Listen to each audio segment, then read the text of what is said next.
Hi,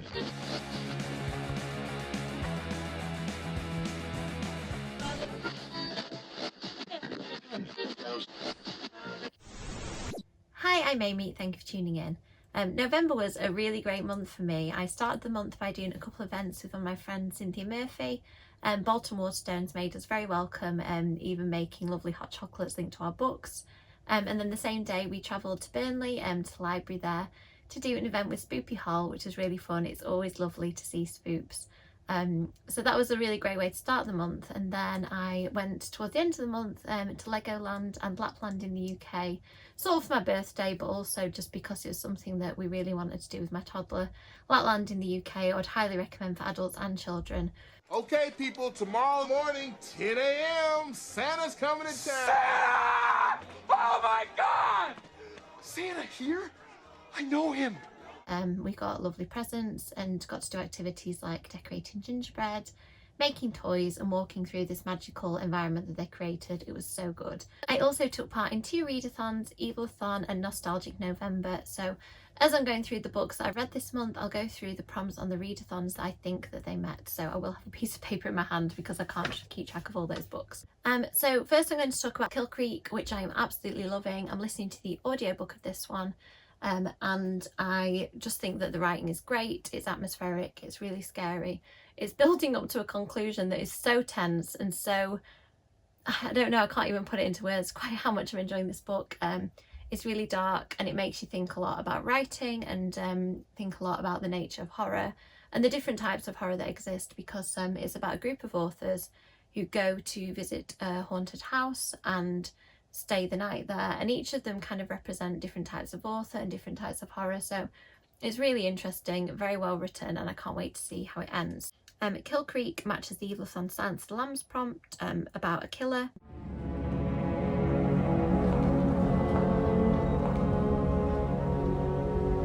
Good morning.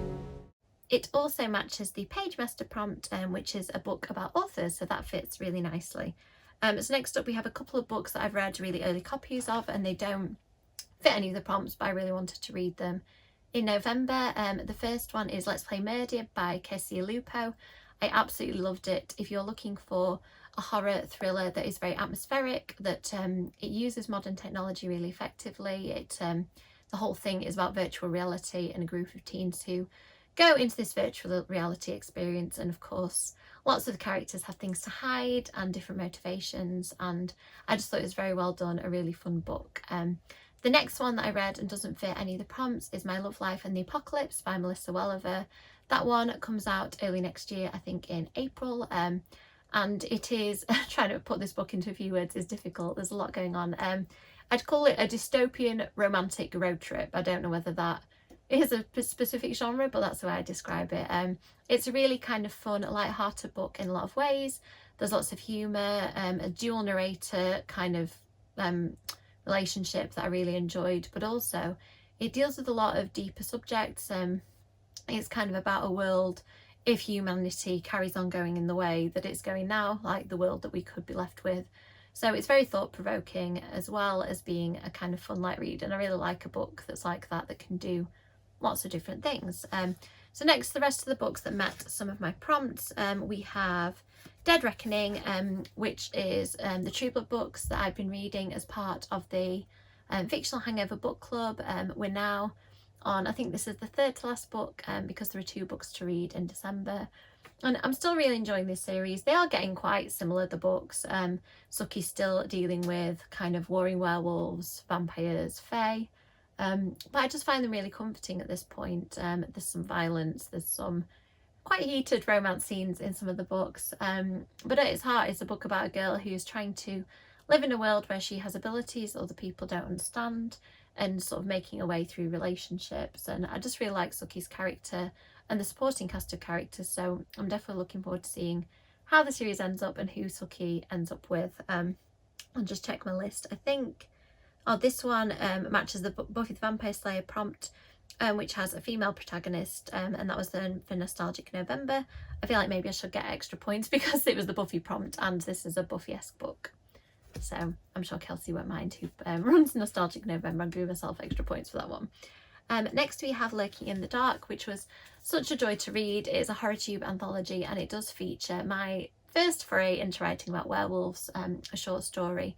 All of the stories are about creatures, and I just thought it showed such a wealth of talent in the HorrorTube community. Some people who are published authors, some people who aren't, and it's their first kind of time being published. I just thought everybody involved did a really great job. Some were human monsters, some were made up creatures, some were the creatures like werewolves that we recognise, and I just loved the variety. I loved how scary it was and the different types of horror covered. I just thought it was great. For Evilathon, fulfilled the prompt of Blair Witch, which was a book about a legend. So I think that being that we're dealing with supernatural creatures, that probably fits the bill nicely. Next up, the book I was reading, I started this in October, finished right at the beginning of November, These Witches Don't Burn. It fulfilled the prompt of Teen Witch for Nostalgic November, Magical Elements.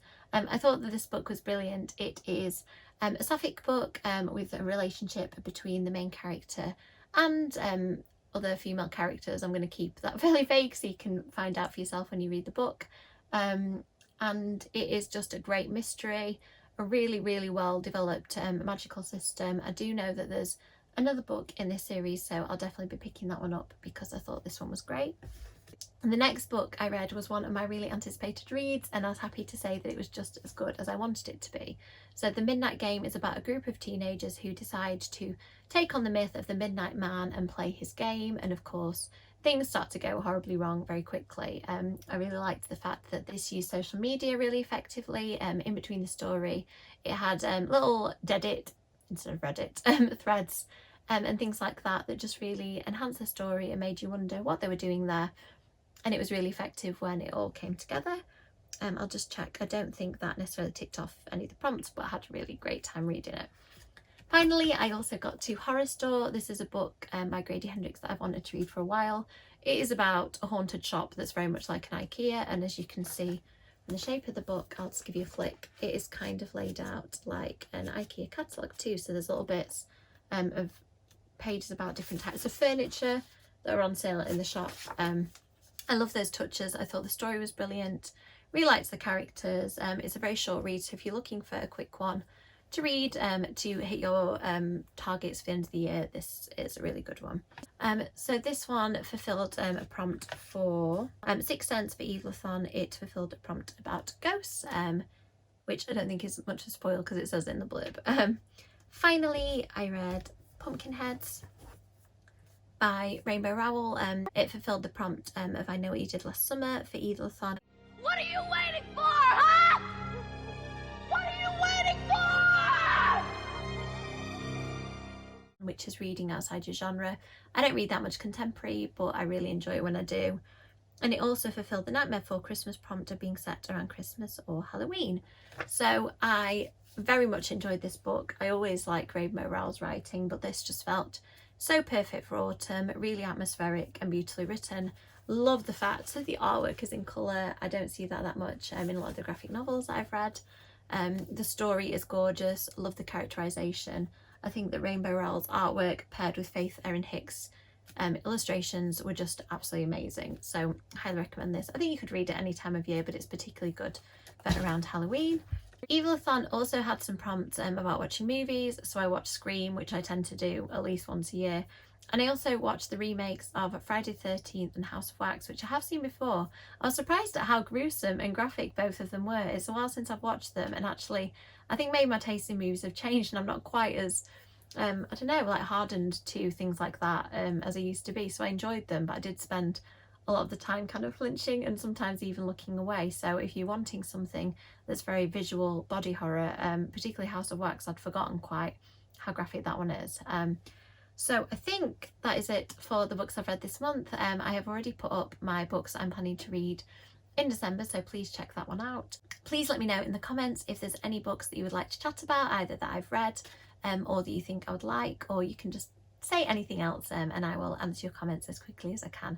Thank you so much for watching. As always, likes and subscribes are really appreciated, and I will see you in the next video. Bye!